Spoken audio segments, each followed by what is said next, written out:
Okay, take 3. Welcome to my channel, everyone. It's Desiree with the typical budget. I do hope everyone is having a great day so far on the second day of October. I just wanted to jump on, check on everyone. Hopefully everyone is having a great day. I just wanted to do a check-in on my budget, which is the second budget by Paycheck for the month of September. For some reason, I wanted to say October,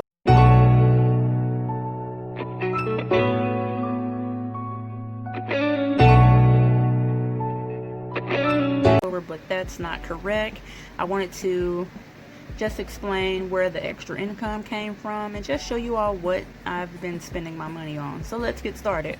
And don't forget, if you are new to my channel, go ahead and hit that red subscribe button and that notification bell. That way you would be notified anytime I upload new content to YouTube.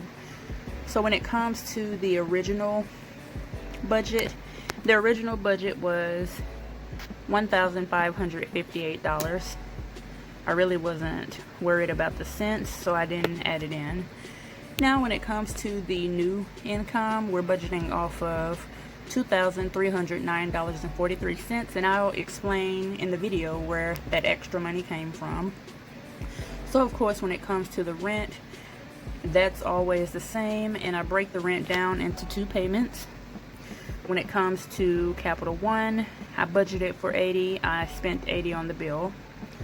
For State Farm, I budgeted for $157, which the bill was like $156 and some change, and the rest of the money went to savings, so $157.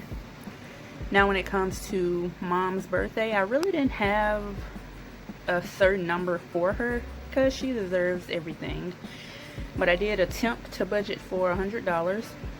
As you can see, I did over budget. Instead of us going out to eat for her birthday, we ended up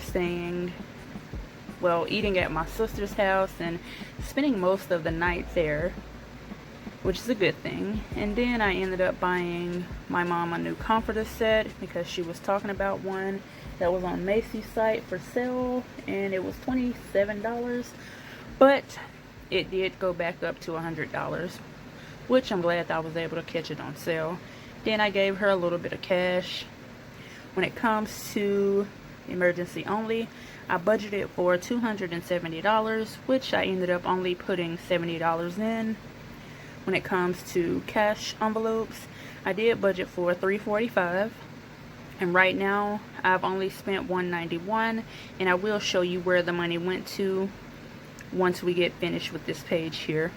When it comes to sinking funds, I did budget for $135, and I'm checking in, and that amount is still the same. When it comes to CHIME, of course, they took their money right off the top as soon as my deposit hit, so $21.70 because I ended up using the wrong card, and I used my Spot Me from CHIME instead of a different credit card, but that's okay. They get their money. For Walmart, I budgeted for $20. I did spend $20 on my Walmart credit card, which I'm still thinking about closing, but I'm really not sure. When it comes to car maintenance, of course, at first that wasn't there at all. I didn't have a budget for car maintenance unless it was in the sinking funds, but this time I ended up spending $551. What ended up happening, no, I'm not going to tell a story, because y'all know that's how it always starts. What had happened was about, I don't know, maybe 3-4 weeks ago, I started hearing a rattling sound from the car, but I didn't know what it was. I noticed that it happened every time I turned on my AC. So finally, when I was on the way to visit my mom, I noticed that the air condition was blowing out cool, well, not cool air, but warm hot air. So I decided to take it to the mechanic once I got to my hometown, and he did confirm that it was the AC compressor that had went out. Well, not necessarily the AC compressor, but the clutch in the AC compressor. And we were able to buy the part and also pay maintenance for $551. So the AC compressor was about $350, and then I paid him $200, and that's with tax included, or whatever that equal up to. Also, I ended up taking $200 out of my, that's not right. I already had $300 in cash, so I just had to get the remaining amount from my sinking funds, which is car maintenance sinking funds. Now when it comes to unbudgeted, I budgeted for $12.73. I've only spent $10 so far. For Discover, I budgeted for $3, and I ended up spending $201 even. And that's where the $200 come from. At the very top, I did take out $200 from my emergency funds just to pay them off. Why I did it, I have no idea, but it's over and done with now.